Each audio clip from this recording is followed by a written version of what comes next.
2장의 말씀입니다. 13절로 15절까지 읽겠습니다. 말씀의 내용은 전체 1장과 2장을 포괄하는 내용이 되겠지만 봉독은 2장 13절부터 15절까지 합니다. 그들이 떠난 후에 주의 사자가 요셉에게 현몽하여 이르되 헤롯이 아기를 찾아 죽이려 하니 일어나 아기와 그의 어머니를 데리고 애굽으로 피하여 내가 네게 이르기까지 거기 있으라 하시니 요셉이 일어나서 밤에 아기와 그의 어머니를 데리고 애굽으로 떠나가 헤롯이 죽기까지 거기 있었으니 이는 주께서 선지자를 통하여 말씀하신 바 애굽으로부터 내 아들을 불렀다 함을 이루려 하심이라. 아멘. 이상은 성경 봉독자의 역할을 제가 한 것이고요.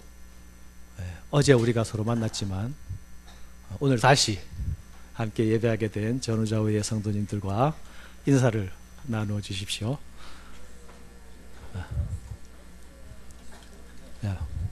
오늘은 메리 크리스마스 해도 될 것 같아요. 그죠?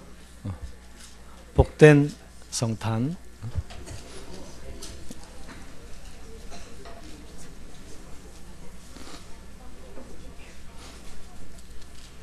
다시 잠시 기도드리겠습니다. 하나님 아버지, 주께서 우리 가운데 펼쳐 보여주신 주님의 구원 경륜을 주님의 오심과 함께 이 시간 살피게 될 때에 마태를 통하여서 우리에게 들려주고자 하셨던 그 말씀을 우리가 동일하게 들을 수 있는 은혜를 허락하여 주시옵소서. 주께서 오신 사건이 무엇을 위하여, 누구를 위하여, 왜 오셨는지에 대하여서 우리가 다시 말씀의 음성을 듣는 복된 한 시간이 되게 도와주옵소서. 예수님 이름으로 기도드립니다. 아멘.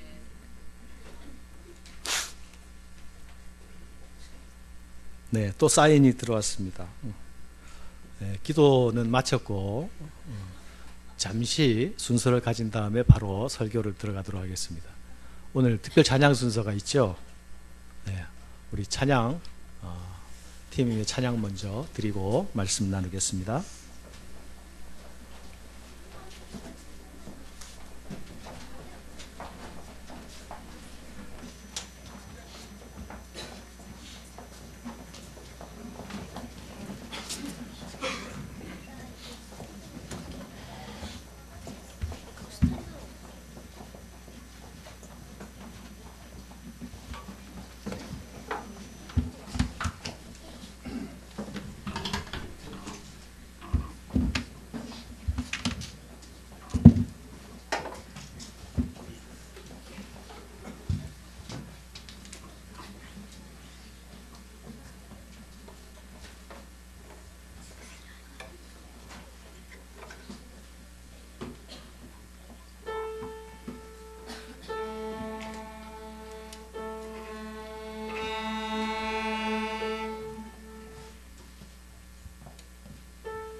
네, 감사합니다. 특별히 우리 주일학교 친구들 감사합니다.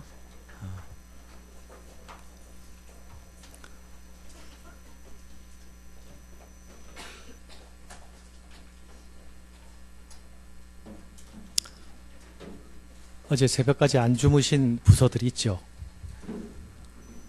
얼굴에 써 있는 분들도 계신데 제가 여러분의 마음을 편하게 해드리겠습니다. 새벽까지 잠을 못 주무셔서 도저히 설교 시간에 깨 있을 수 없다라고 자신하시는 분들은 주무셔도 됩니다. 단 코를 골지 않도록 나머지 분들은 조금 전에 읽었던 성경 마태복음을 펴놓으시고 함께 말씀을 들으면 좋을 것 같습니다. 오늘은 아기 예수가 탄생하신 날을 기념하는 성탄 기념 예배죠. 성탄절이 되면 우린 모두 아기 예수에게 관심과 시선을 보냅니다.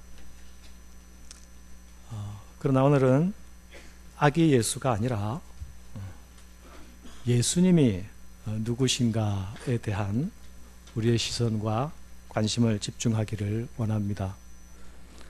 우리가 아기 예수를 바라보게 될 때에 자칫 놓칠 수 있는 아기 예수님에 대하여서 놓칠 수 있는 오류가 우리가 맞이하는 성탄절 가운데 언제나 있지 않나 여겨집니다. 생명의 탄생, 특히 아기의 탄생은 언제나 경이롭고 신비한 일이죠. 아담 이후로 오늘날까지 이 생명의 탄생은 이어져 왔습니다. 그러나 그런 생명의 탄생을 통하여서 이 땅의 역사가 새롭게 된 일은 없습니다. 인생의 문제가 근본적으로 바뀌어진 적도 없습니다. 우리가 2000년 전에 탄생하신 예수님의 사건을 기억하고 기념하며 또한 그 사실이 우리에게 중요한 이유는 그분이 우리의 구원자 되시기 때문입니다. 오늘 마태복음 본문을 읽었는데요. 제가 이렇게 살펴보니까 나눔교 성탄주일 메시지에서 마태복음 메시지를 가지고 나눈 적이 없는 것 같더라고요. 그래서 이번에는 마태복음 메시지를 가지고 나눠야 되겠다 생각을 했는데 설교를 준비하다 보니까 마태복음에서 예수님 탄생 사건과 관련된 이야기가 1장, 2장에 걸쳐서 나타나거든요. 3장부터 세례 요한 이야기가 시작되니까요. 그래서 짧은 설교에 1장, 2장에 대한 성경 공부를 하는 듯 설교가 작성되어진 것 같은 느낌을 받습니다. 만일 성경 공부가 필요하다면 지금 우리가 성경을 펴고 마태가 오신 예수님에 대해서 이야기하려는 그 사실을 우리가 말씀 안에서 확인해 보는 것도 유익한 시간일 것 같습니다. 마태는 예수님을 우리에게 소개할 때에 철저하게 성경적 기초 가운데서 소개하고 있습니다. 그 이유는 당연히 예수님의 탄생 사건이 성경적인 사건이기 때문이죠. 마태가 성경적 사건으로서 예수님을 소개한다는 것은 예수님 탄생이 역사적 사건과 관계가 없다 이런 말이 전혀 아닙니다. 예수님의 탄생의 존재의 역사성에 관한 것은 이미 논쟁이 끝난 이야기입니다. 이 역사성을 부인하려는 시도가 끊임없이 있어 왔지만 그러나 이제 이 논쟁은 더 이상 무의미한 논쟁이 되어 있습니다. 그런데 아직도 알지 못하는 소위 무지한 자들은 예수라는 사람은 기독교가 만들어낸 가상의 인물, 창작물이다라는 이야기들을 하기도 하는데요. 이것은 역사에 대한 무지에서 출발하는 말입니다. 마태는 철저한 성경의 사람이었습니다. 성경은 하나님께서 자신의 구원 계획을 우리에게 알려주시는 통로였죠. 마태가 가진 성경은 구약 성경이었겠죠. 이 구약 성경의 처음부터 끝까지 하나님의 구원 계획과 하나님의 자기 계시가 나타나 있습니다. 마태가 자신의 복음서를 기록하는 그 형식조차도 이 성경적 기초에 근거해서 출발하고 있습니다. 마태복음 1장 1절이 어떻게 시작되고 있습니까? 성경을 피지 않아도 우리는 알고 있죠. 아브라함과 다윗의 자손 예수 그리스도의 계보라. 그런데 아주 서툴게 원문 그대로를 이야기하면 이것은 책이다. 이것은 책이다. 이것은 족보의 책이다. 또는 시작의 책이다. 아브라함과 다윗의 자손 예수 그리스도의 이렇게 될 수 있습니다. 여기 게보라라고 번역되어 있는 말은 우리가 창세기라고 할 때에 창세기 영어로 뭐라고 써 있죠? 네, 아시지만 그런 거는 물어보지 마라. 네. 제네시스라고 할 때에 시작을, 기원, 시작을 이야기하는 것 아닙니까? 그죠? 창세기가 시작의 책, 기원의 책이면서 창세기가 이 10개의 의미 있는 단어로 구성된 고리로 만들어져 있는 책이다 하는 것을 이전에 제가 한번 말씀드린 적이 있었던 것 같습니다. 그 10개의 의미 있는 고리라는 말은 이 제네시스라고 번역할 수 있는 단어, 톨레도트라는 단어인데요. 이 톨레도트는 창세기에서 족보라는 말로 번역되기도 하고 계보라는 말로 번역되기도 하고 창조의 대략은 이러하니라. 이전 성경에 그렇게 되어 있죠. 대략. 지금 성경에는 창조의 내력은 이러하다. 내력. 노아의 후손은 이러하다 할 때 후손. 이 모든 것들이 같은 단어입니다. 근데 이러하니라의 10개의 이러하니라로 창세기가 50장이 구성되어 있습니다. 그런데 마태가 자신의 복음서를 기록하면서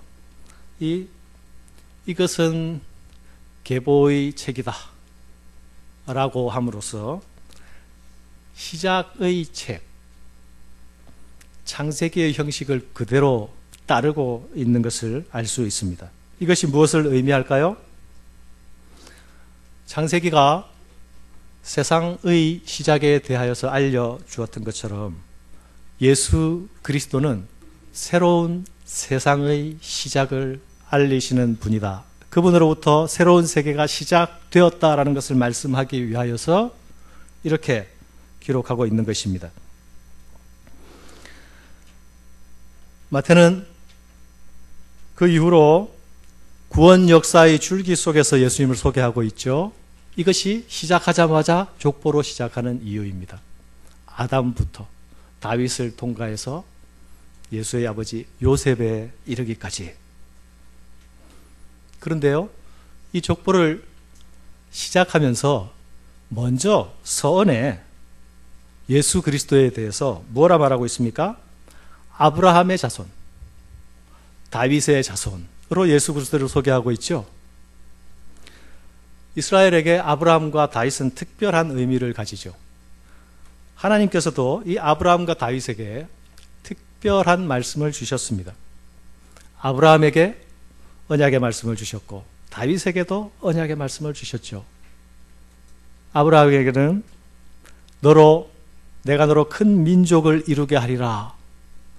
그가 한 국가의 시조가 될 것에 대한 약속을 주시고 그가 또 복의 통로가 될 것이라는 말씀을 주셨습니다.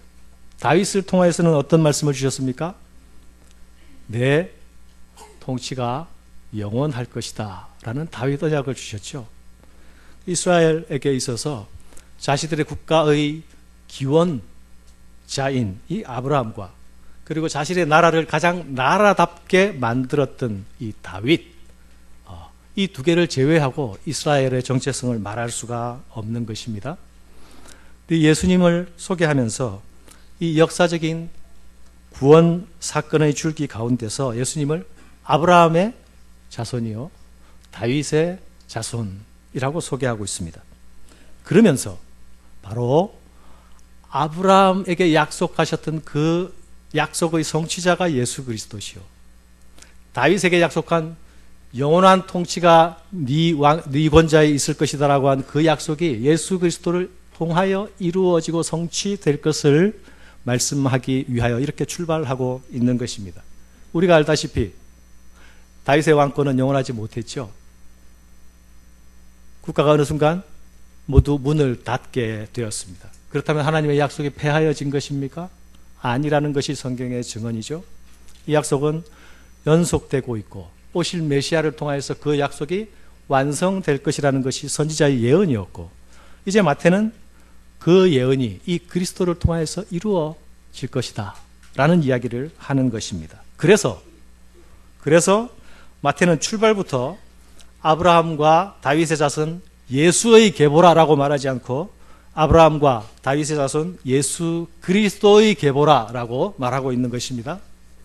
그리스도라는 말은 신앙 고백에 들어있는 말이죠. 기름 부음 받은 자, 메시아. 이스라엘이 소망하고 기다리던 자, 그분 예수의 계보이다, 이렇게 시작하는 거예요. 어떤 설명도 전제하지 않고 이것을 선포하고 난 이후에 이제 설명해 나가기 시작합니다. 사랑하는 여러분, 이스라엘은 구원자 메시아를 기다려왔죠. 그들의 암울한 역사를 마감하고 새로운 역사적인 전환의 전기를 가져올 그런 강력한 지도자를 갈망해 왔습니다. 이것이 그들이 가지고 있던 메시아 대망 사상이었습니다. 이 메시아 대망 사상이 마태가 기록한 족보 안에서도 나타나고 있는데요. 1장 17절입니다. 여러분, 본문에 여러분이 가지고 있는 성경에 시선을 집중해 주시기 바랍니다. 그런즉 모든 대수가 아브라함부터 다윗까지가 14대요. 다윗부터 바벨론으로 사로잡혀갈지가 14대요. 바벨론으로 사로잡혀간 후부터 그리스도까지가 14대더라. 이 각각의 14대란 말이 무슨 그것하고 무슨 상관이 있는가라고 생각할 수 있습니다. 설명이 없으면 잘 알 수가 없습니다.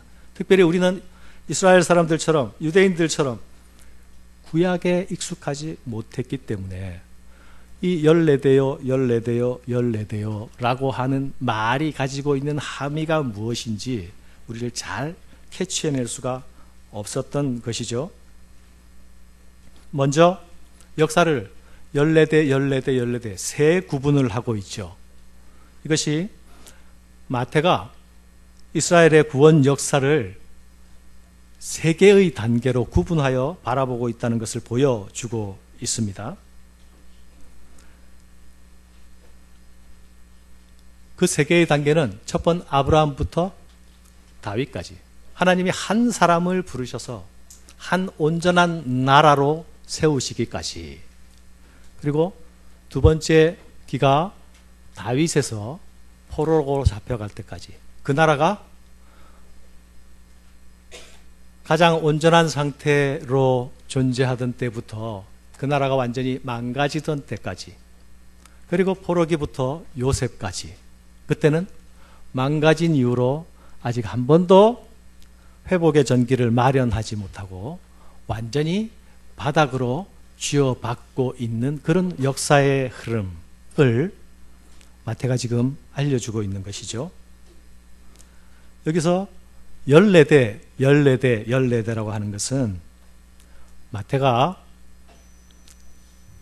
구조적인 형식을 맞추기 위하여서 사실은 작가의 인위적인 의도가 들어가 있는 부분입니다. 자세히 살펴보면 여러분들이 아시겠지만 누가 누구를 낳고를 살펴보면 그 사이에 할아버지와 손자 사이에 아버지가 생략되고 할아버지가 손자를 낳은 것으로 기록된 부분도 있고요. 여러 대가 생략된 부분들도 있습니다. 그러니 족보의 전체를 기록했다기보다는 족보 안에서 14대로 맞춘 대표 선수들의 기록이다라고 볼 수 있는 것이죠. 그러면 14의 의미가 왜 필요했던가, 마태에게? 이것은 마태와 히브리인들 사이에 통할 수 있는 서로의 메시지였던 것입니다. 여기 14라는 의미는 우리는 아라비아 숫자를 쓰니까요, 한글 자음을 가지고 숫자를 표시하지 않죠. 그런데 아라비아 숫자를 사용하지 않던 나라의 사람들은 어떻게 숫자를 표시했을까요? 자기들이 쓰는 언어의 자음에다가 각각 기역은 1, 니은은 2, 이런 식으로 해서 숫자를 표기했던 것이죠. 히브리인들도 마찬가지였습니다. 그들이 가진 자음에 숫자를 부여해서 그것으로 수를 표기했습니다. 다윗이라고 할 때에 나타나는 세 개의 자음은 그 자음이 의미하는 숫자를 더하면 4 더하기 6 더하기 4 이렇게 돼서 14가 되는 것이에요. 그러니까 어디부터 어디까지가 14대요, 14대요, 14대요 라고 읽게 함으로써 읽는 히브리 사람들이, 마태복음이 히브리인들을 위한 복음서로 기록되었다는 것은 여러분 이미 잘 알고 계시죠, 그죠? 이미 읽고 있는 사람들이 14를 읽으면서 다윗을 연상하게끔 그렇게 기록하고 있었습니다.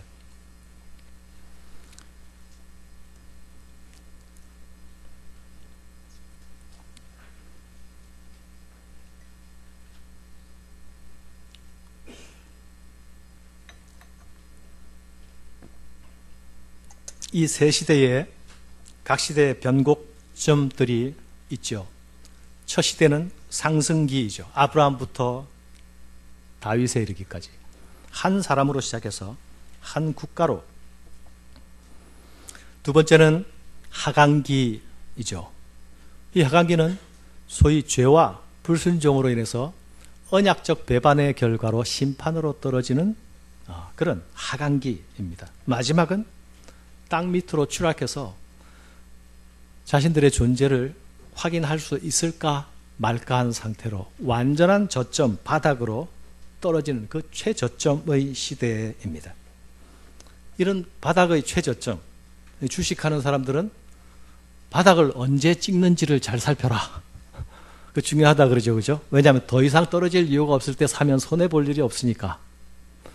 그런데 주식이 아니라 그게 우리 인생이라면 어떻게 됩니까? 지금이 최저의 바닥점이다 라고 하면 더 이상 내려갈 데가 없으니 이제 상승의 소망을 가질 수 있지 않게 되겠습니까? 그죠? 바로 우리가 언제 다시 다윗의 영광을 재현할 수 있는 그런 소망을 가질 수 있을까? 지금도 이스라엘 사람들은, 이스라엘 국기가 어떻게 생겼습니까?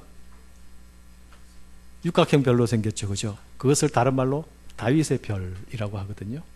그들이 다윗의 별을 자신의 국기로 하는 이유가 있습니다. 왜냐하면 그들은 하나님께서 찾아오셔서, 그들을 찾아오셔서 다윗의 영광을 재현할 그날을 꿈꾸며 기다리고 있는 사람들이기 때문에 그렇죠. 언제 다시 우리 민족에게 새로운 소망이 일어날 수 있을까? 작은 징조라도 나타나면 그것을 붙들고 이것이 아닐까, 저것이 아닐까 하면서 지내온 세월들의 연속이 이어지고 있었습니다. 예수님이 오셨을 때에도 예수님을 메시아로 받아들이지 못한 사람들은 다른 메시아를 자칭하는 다른 지도자들을 따르다가 낭패를 보는 일들을 만나기도 했습니다. 결국 이스라엘의 로마에 의한 완전한 패망은 이런 거짓 메시아들의 출현과 그들을 따르는 것을 통해서 나타난 민중 봉기 때문에 로마에서 완전한 파멸을 맞게 되는 것입니다. 사랑하는 여러분, 예수님 당시에는 이 예수라는 이름이 아주 흔했다고 합니다. 옆집에도 건너집에도 이 예수라는 이름을 가진 아이들이 있었다는 거죠. 그럼 왜 그랬을까? 이 예수라는 이름을 오늘 본문이 설명할 때 이는 자기 백성을 그들의 죄에서 구원할 자라는 뜻을 가지고 있다고 했죠. 그죠?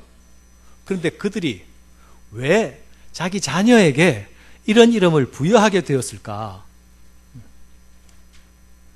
그들은 그만큼 죄로 인해서 심대하게 고통을 받고 있는 자기 현실로부터 이제는 다시 살아나고 싶다. 이제는 다시 회복되고 싶다. 이제는 정말 변화되고 싶다는 소망이 아이의 이름을 짓는 데까지 반영되게 되었던 것입니다. 더 이상 견딜 수가 없는 지경이 되어서 나타난 현상 중에 하나가 이 집의 아이도 예수, 저 집의 아이도 예수, 이런 현상으로 나타난 것입니다.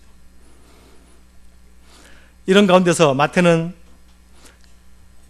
이스라엘이 가진 이런 가라앉은 소망의 진정으로 하나님께서 응답해 주시는 사건으로 예수 그리스도를 소개하고 있습니다.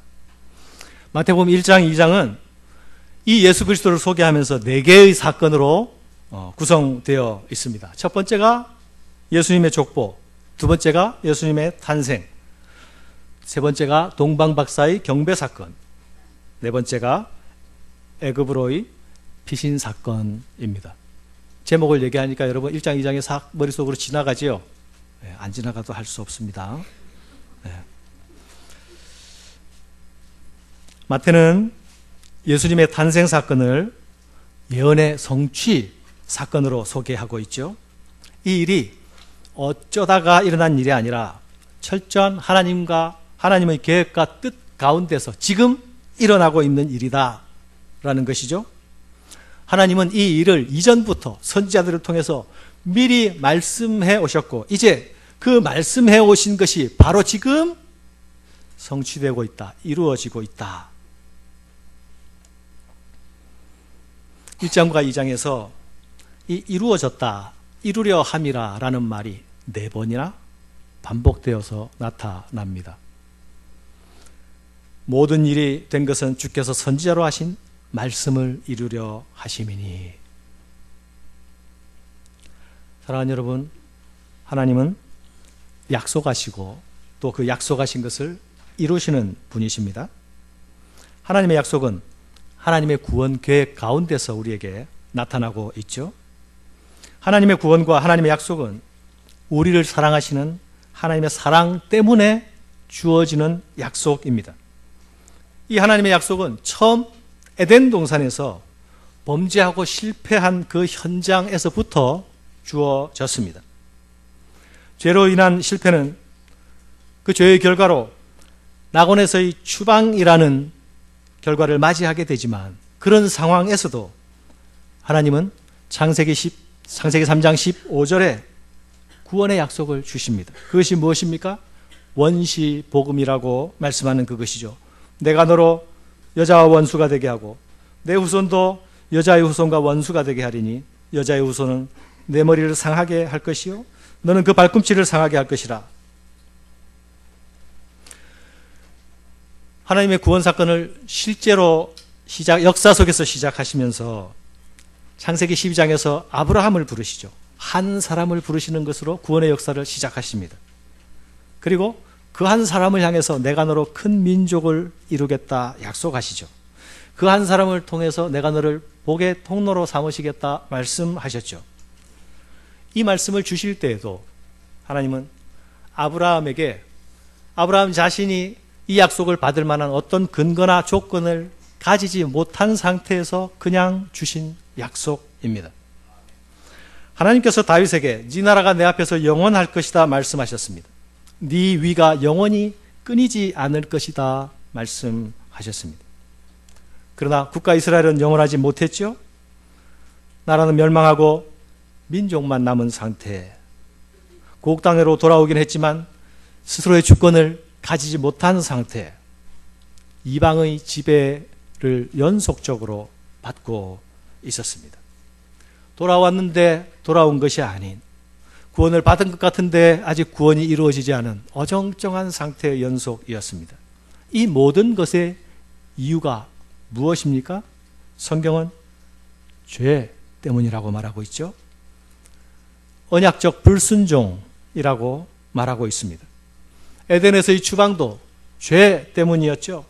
하나님께서 먹지 말라, 먹으면 정령 죽으리라 말씀하신 언약적 말씀에 대한 정면으로의 불순종이 추방의 결과를 낳게 되었습니다. 이스라엘이 국가의 간판을 내리게 된 것도 이스라엘의 죄 때문입니다.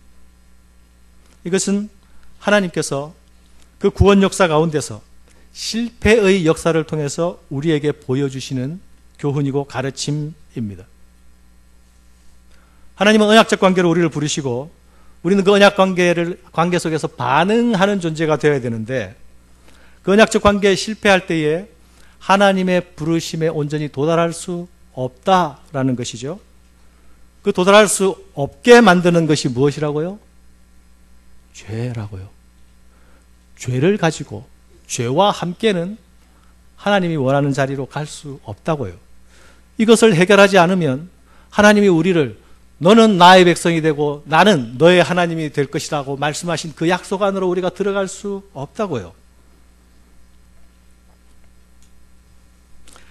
타락한 인생들은 이 죄의 문제를 해결해 주시는 하나님의 은혜가 아니고서는 하나님이 원하시는 그 언약적 관계로 들어갈 수가 없습니다. 하나님께서 우리를 찾아오신 것도, 그리고 우리를 언약 백성 삼으신 것도 그분의 사랑과 은혜 때문입니다. 또한 찾아오신 우리를 언약 백성답게 살 수 있게 하시는 것도 그분의 사랑과 은혜 때문입니다. 사랑하는 여러분, 하나님은 다윗의 자손 요셉의 아내 마리아를 통해서 이스라엘이 소망하던 구원자를 우리에게 주셨습니다. 이것이 우리 가운데 나타난 하나님의 사랑과 은혜입니다. 1장 21절을 보면 아들을 낳으리니 그 이름을 예수라 하라 말씀하십니다. 이는 그가 자기 백성을 죄에서 구원할 자이심이니라.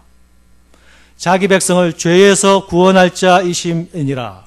주님이 오셨어야만 했던 이유는 죄의 문제를 해결하기 위해서입니다. 하나님께서 원래 기대하셨던 그 언약적 관계의 완성으로 들어가기 위해서 죄의 문제가 해결되어야만 했습니다. 우리에게 아들을 보내주신 것은 우리를 죄에서 구원하시기 위함이었습니다. 사랑하는 여러분, 아담과 하와도 이 죄에서 우리를 구원하시는 그리스도 안에서 구원을 받았습니다. 아브라함도 다윗도 예수 그리스도 안에서 구원을 받았습니다.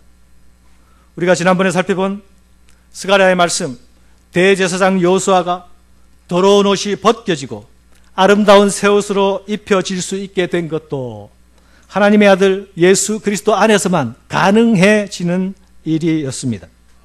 이스라엘이 소망 없는 가운데서도 소망을 가질 수 있었던 이유는 이 그리스도께서 오신다는 믿음을 붙들고 있었기 때문이었습니다.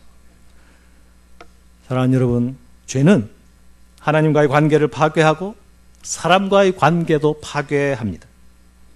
죄의 지배 아래 있는 모든 것들은 하나님께서 원하시는 제자리에 서 있을 수가 없습니다. 창세기 1장에서 보면 하나님께서 창조하신 모든 것들을 보고 보시기에 좋았더라, 보시기에 좋았더라, 보시기에 좋았더라 말씀하셨습니다. 사람을 지으시고는 보시기에 심히 좋았더라 말씀하셨습니다. 그러나 죄가 들어온 이후로 이 모든 그림이 망가져 버렸습니다. 모든 것이 제자리에 있는 풍경을 찾아볼 수가 없게 된 것입니다. 죄는 우리의 모든 삶의 자리를 파괴하고 우리의 모든 관계를 무너뜨려 버립니다. 그 가운데서 우리의 인생은 수고와 한숨과 탄식과 슬픔만 가득하게 됩니다. 하나님께서 이런 무너진 그림, 망가진 그림들을 어떻게 회복시키십니까? 이것은 바로 천사가 선포한 말씀 가운데서 나타나고 있죠. 1장 23절입니다. 천사는 이사야 선지자의 예언을 이용해서 이 땅에 오신 메시아를 소개하고 있습니다. 보라, 처녀가 잉태하여 아들을 낳을 것이요 그의 이름은 임마누엘이라 하리라. 이를 번역한즉 하나님이 우리와 함께 계시다 함이라. 그분은 우리와 함께 하시기 원하시는 하나님이요, 이제 우리와 함께 하시는 하나님이십니다. 우리와 함께 하셔서 직접 우리의 교사가 되어서 가르쳐 주시고 우리의 인도자가 되어 주셔서 우리의 손을 잡고 이끌어 가 주십니다. 우리의 동행자가 되어 주셔서 우리의 걸음과 함께 걸어가 주십니다. 우리와 함께 하셔서 우리가 죄와 더불어 싸울 수 있는 의지를 부어주시고 죄를 미워할 수 있게 하시며 죄와 싸워서 이길 수 있는 길을 열어주십니다. 우리와 함께 하시는 그분은 그분 자신이 몸소 죄와 더불어 싸우실 것입니다. 그리고 승리하실 것입니다. 그분의 승리는 그분 자신의 것만이 되지 않습니다. 그분의 승리는 그분 안에 연합된 모든 자들의 승리가 되게 하실 것입니다. 이 모든 일은 하나님께서 우리와 함께 하시는 임마누엘을 통하여서 가능하게 됩니다. 나는 너희 하나님이 되고 너희는 내 백성이 되리라. 이것이 임마누엘 아닙니까? 마태는 이 말씀을 기록하면서 이를 번역한즉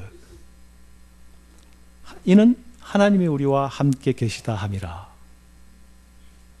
이 번역이 왜 필요한 것입니까? 임마누엘로만 기록하면 읽는 히브리인들만 알기 때문이죠. 그런데 예수께서 구원자로 죄의 문제를 해결하시고 구원자로 오시는 이 사건은 더 이상 유대인들만을 위한 소식이 아니기 때문에 모든 이방이 들어야 할 소식이고 모든 만민들에게 들려줘야 할 소식이기 때문에 이를 번역한즉 이란 말이 꼭 필요한 것입니다. 모든 사람이 이제 그분과 함께 누릴 수 있는 복 안으로 초대되었기 때문에 이를 번역한즉이 필요한 것입니다. 이어서 동방박사가 아기 예수를 경배하러 나오는 사건도 기록되고 있는데요. 이것도 이를 번역한즉이라는 그 맥락에서 동일하게 이해될 수 있습니다. 유대인들에게만 기쁜 소식이 아니요 이방에게도 동일하게 기쁜 소식이라는 것입니다. 오히려 유대인들에게는 기쁜 소식이 되어야 하지만 무슨 일이 일어나고 있는지 모르는 상황 가운데서 동방의 현자들이 별을 보고 경배하러 온 것이죠. 이방에서 예수께 나와 경배하는 이 사건은 이사야 선지자를 통해서 예루살렘의 영광이 회복되게 될 때에 나타날 그 회복된 영광의 그림을 재현할 때에 이 그림이 나타나 있습니다.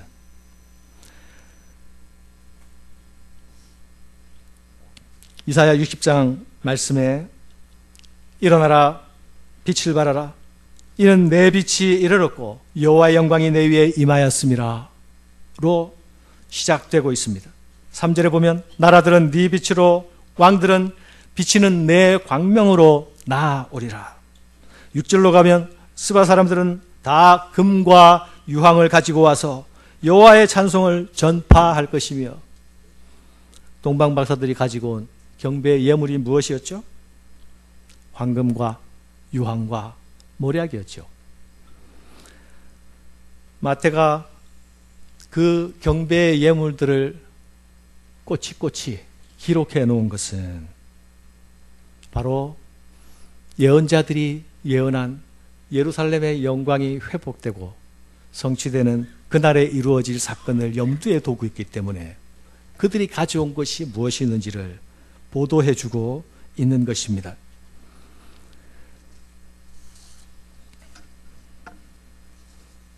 왕의 탄생을 동방 박사들로부터 듣게 된 예루살렘은 한바탕 소동이 일어나죠. 헤로당은 태어난 모든 아기들을 죽이라고 지시하게 됩니다. 천사는 아기와 그 어머니를 데리고 애굽으로 피신하라고 요셉에게 알려주죠. 요셉은 바로 애굽을 떠납니다. 그리고 헤롯이 죽기까지 약 1년간 애굽에서 머무르게 됩니다. 그런데 여러분, 마태가 이 사건을 보도하면서 이것은 호세아 선지자의 예언의 성취이다고 말하고 있습니다. 1장, 2장에서 성취로서 일어난 사건을 여러 가지 말하고 있는데 특별히 이 사건, 호세아 11장 1절의 말씀이 이루어졌다고 선언하고 있습니다. 무엇이 이루어졌다고요? 애굽으로부터 내 아들을 불렀다 함을 이루려 하심이라. 여러분, 성경을 읽으면서 이게 무슨 뜻일까 하고 잘 이해가 안 되어서 밑에 기억을 쫓아가 보니 호세아 11장 1절 써 있고, 그래서 호세아서를 쫓아가 보니 이게 호세아서가 이런 맥락에서 사용하지 않았더라는 것을 확인하였을 것입니다. 그리고 거기까지가 다일 가능성이 매우 높죠. 호세아 선지자는 그렇게 말 안 한 것 같은데 마태는 왜 그 말을 가지고 이 말씀이 이루어졌다고 말하고 있을까? 궁금점만 남은 채로. 사랑하는 여러분, 이스라엘에게 있어서 출애굽은 대표적인 구원 사건이죠. 이스라엘은 하나님의 구원을 생각할 때마다 언제나 이 출애굽 사건을 생각했습니다. 이스라엘이 믿던 하나님은 창조주 하나님, 그리고 구원주 하나님이었죠. 창조주 하나님은 창세기의 말씀에 근거해서 그들이 가지는 신앙입니다. 이 출애굽의 하나님은 그들의 선조들의 역사를 통해서 경험하게 된 하나님입니다. 출애굽 사건을 제쳐놓고 구원을 말할 수 없었습니다. 그런데 이 이스라엘은 이미 오래전에 출애굽을 했습니다. 출애굽을 통해서 시작된 나라가 아닙니까? 그러나 그들은 여전히 신음과 고통 가운데서 하나님의 구원을 또다시 바라보고 있는 중입니다. 그들에게 또 다른 출애굽, 제2의 출애굽이 우리에게 필요하다는 사실은 포로기 선지자에서부터 나타나기 시작합니다. 왠가요? 애굽으로부터 나왔는데 다시 애굽의 압제 생활과 같은 자리로 떨어져 버렸기 때문이죠. 우리에게 제2의 구원이 필요하다. 제2의 출애굽이 필요하다. 선지자들은 그 제2의 출애굽이 일어날 것에 대해서 예언했죠. 이전에 그들 조상들이 경험했던 출애굽은 이집트 땅에서 가나안 땅으로 이동이었습니다. 그런데 마태가 아기 예수의 사건을 놓고 애굽에서 내 아들을 불렀다라는 말씀이 이루어졌다라는 말씀은 이집트 땅에서 가나안 땅으로 옮겨지는 일이 이루어졌다라는 의미를 훨씬 넘어서는 것이죠. 이곳에서 저곳으로 장소의 이동이 옮겨지는 사건은 한 번으로 충분했습니다. 하나님 앞에 나아가지 못하게 만드는 근본적인 문제가 해결되는 완전한 전환과 완전한 이동, 완전한 옮겨짐이 필요한 시점입니다. 예수 그리스도와 함께하는 출애굽은 죄와 사망의 고통 가운데서 자유와 평화를 누리는 삶으로 이동이 될 것입니다. 이전의 출애굽은 이 땅에서 저 땅으로 이동하는 것이었습니다. 그러나 예수 그리스도와 함께하는 출애굽은 차원이 다른 출애굽이 될 것입니다. 세상 나라에서 하나님 나라로 국적을 바꾸어 버리는 출애굽이 될 것입니다. 죄의 종에서 의의 종으로 우리의 신분이 바뀌는 그런 출애굽이 될 것입니다. 첫 창조의 세계에서 새 창조의 세계로 옮겨지는 그런 출애굽이 될 것입니다.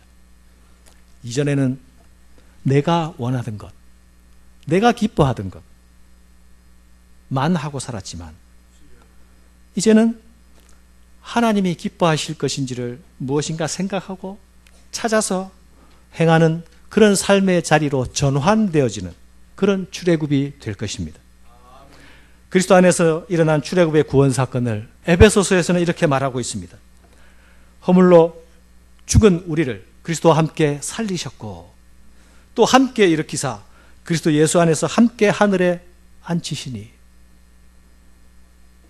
죽은 생명이 살아나는 것이요 살아난 생명이 산 것으로 거치는 것이 아니라 예수 그리스도와 함께 일으킴을 받게 되고 예수 그리스도와 함께 하늘에 함께 앉히우게 되는 이것이 그리스도로 인해서 일어나는 출애굽 사건인 것입니다. 사랑하는 여러분, 예수의 나심과 예수의 죽으심과 예수의 부활 사건은 이 총체적인 출애굽의 완성입니다. 예수님을 출애굽의 완성자로 보는 것은 비단 마태만의 시각이 아닙니다. 누가도 동일한 시각을 가지고 있었던 것을 확인할 수 있습니다.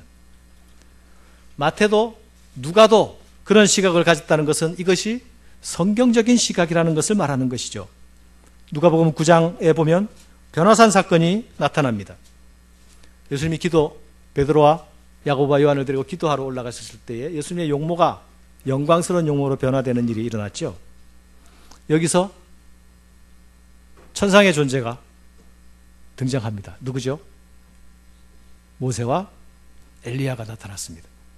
그리고 예수님은 영광스럽게 변화된 용모로 그 천상의 존재 모세와 엘리야와 함께 이야기를 나누고 계셨습니다. 누가 기록에 의하면 영광 중에 나타나서 장차 예루살렘에서 별세하실 것을 말씀하셨다고 기록하고 있습니다. 여기서 별세로 기록된 단어가 엑소더스입니다. 모세와 엘리야와 더불어 예수의 출애굽에 대해서, 예루살렘에서 출애굽하실 것에 대해서 말씀하셨다.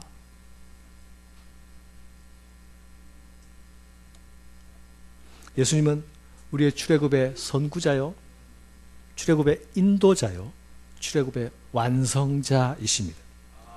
우리는 그분 안에서 하나님께서 이루시는 구원을 충만하게 경험하게 되는 것입니다.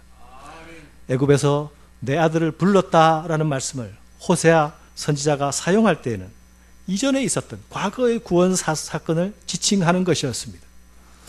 하나님이 그렇게 자기 자녀를 삼아주셨는데도 불구하고 이스라엘이 배역한 일에 대하여서 책망하고 경고하며 하신 말씀의 내용 중 일부입니다.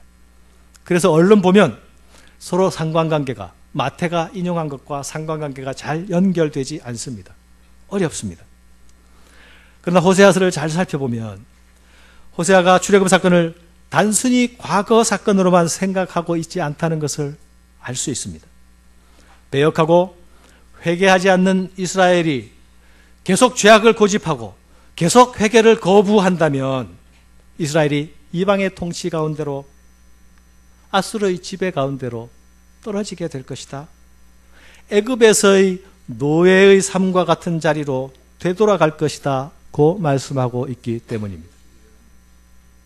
애굽에서 나왔는데 다시 애굽의 삶으로 떨어질 것이라고 말씀하고 있습니다. 그리고 실제로 호세아의 말씀대로 그들은 이 또 다른 애굽의 삶을 경험하며 고통과 신음 중에 있었습니다. 이스라엘은 진정한 출애굽을 소망할 수밖에 없었습니다. 죄와 회개치 않음이 주는 결과가 그들을 너무도 고통스럽게 했습니다.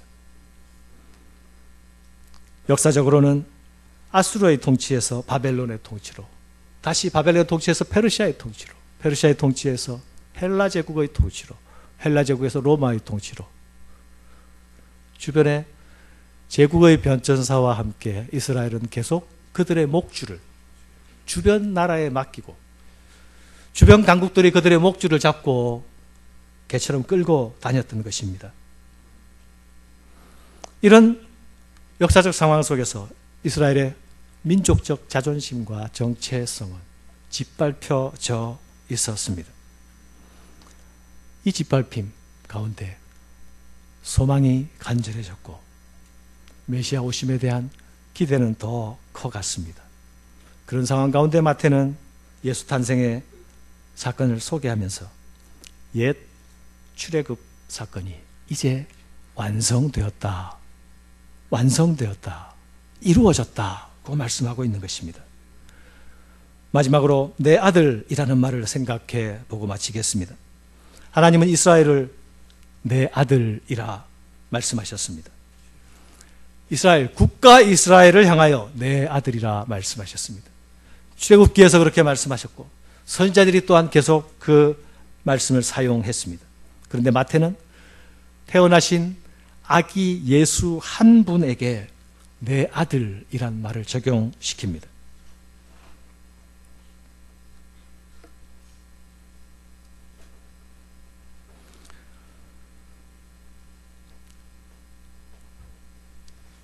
그런데 여러분, 마태는 내 아들이란 말을 예수 그리스도에게 호세아 선지자의 말을 인용하여 적용시켰는데 복음서에 보면 하나님께서 직접 하나님의 음성으로 예수 그리스도를 향하여 내 아들이라 말하시는 사건이 나오죠. 두 번이나 반복되어 나타납니다. 첫 번째는 예수께서 세례를 받으시는 장면에 이는 내 사랑하는 아들이요 내 기뻐하는 자라. 두 번째는 예수님의 변화산 사건에서 하늘에서 음성이 들려 이는 내 사랑하는 아들이요 너희들은 그의 말을 들으라.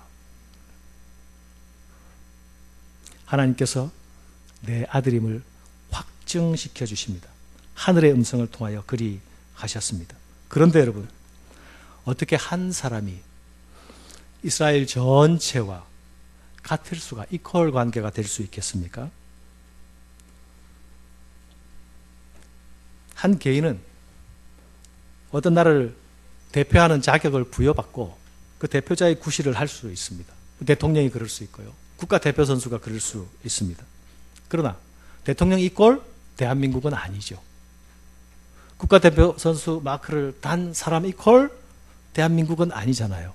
그들이 5천만과 이꼴 관계가 될 수가 없잖아요. 상징성을 부여하는 것 뿐입니다. 그런데 예수님을 아들이라고 부르시는 것은 그렇게 상징성을 부여하는 것입니까? 결코 아닌 것입니다.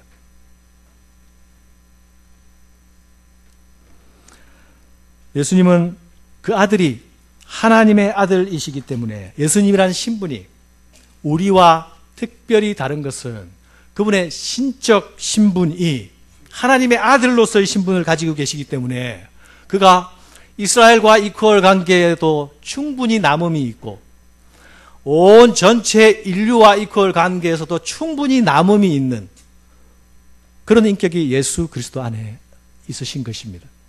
한 분이 한 나라를 대체하실 수 있고 대표하실 수 있을 뿐만 아니라 한 분이 온 세계를 대체할 수 있고 대체하실 수 있는, 대표하실 수 있는 것입니다. 그래서 로마서에서는 아담의 후손과 첫째 아담의 후손과 둘째 아담의 후손에 대하여 이야기하는 것입니다. 현존하는 인류가 모두 첫째 아담의 후손으로 이 자리에 있는 것처럼 그러나 예수 그리스도 안에서 창조되는 새 창조, 새 나라, 새 이스라엘은 둘째 아담인 예수 그리스도 그 안에서 태어나고 창조되는 사람들입니다. 오늘 우리 예배 후에 세례식에 있을 것입니다. 예수를 믿고 주를 고백하는 자들이 이 세례를 통하여서 새 세계로 들어오는 것을 가시적 예식으로 표현하는 것이 세례식입니다. 나의 소속이 달라졌습니다. 나의 옛사람은 죽었습니다. 이제 다시 예수와 함께 일으키심을 받고 예수와 함께 앉게 됐음을 믿습니다. 이제 나는 내가 주인이 아니요 나를 사랑하사 자기 몸을 버리신 그 아버지를 믿는 믿음과 사랑 가운데서 쫓아가는, 그 사랑을 쫓아가는 삶을 살겠습니다. 이것이 세례의 의미가 아닙니까?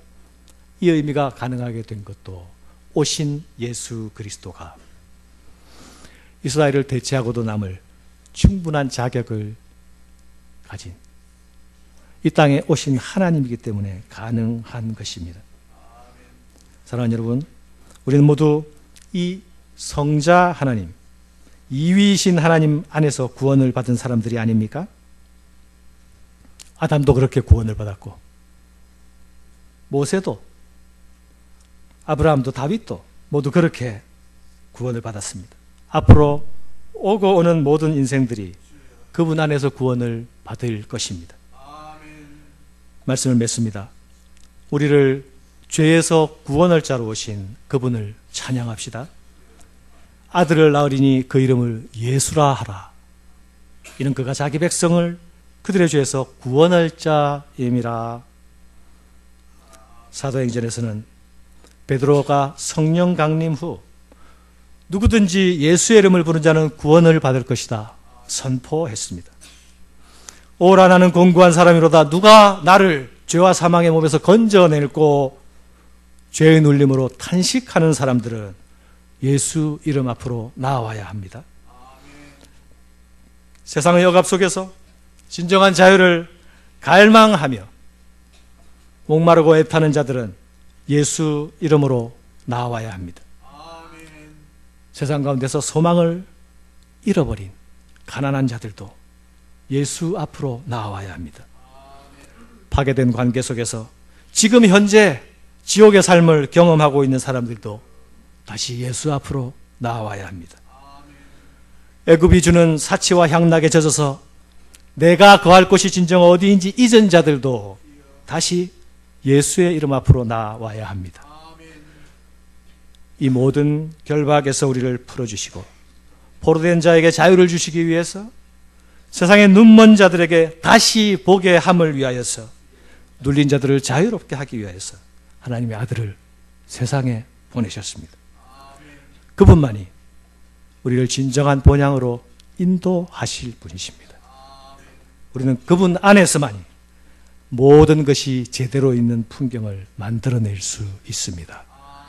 기도하겠습니다.